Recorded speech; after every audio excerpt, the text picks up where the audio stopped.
Three men from the east set off to find the future king of the Jews, not knowing that the current king wasn't interested in being replaced.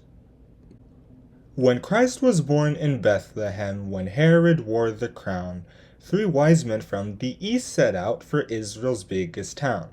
They asked throughout the capital, "Is Judah's king nearby?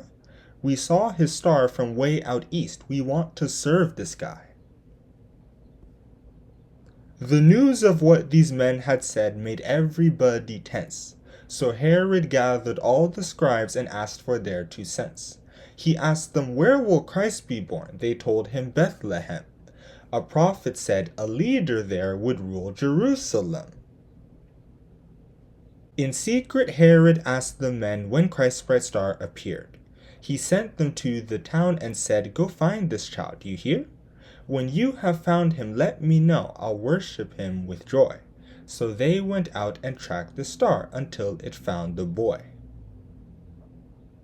When they saw Mary and her son, they bowed and served the child. Some myrrh and gold and frankincense were handed out with smiles.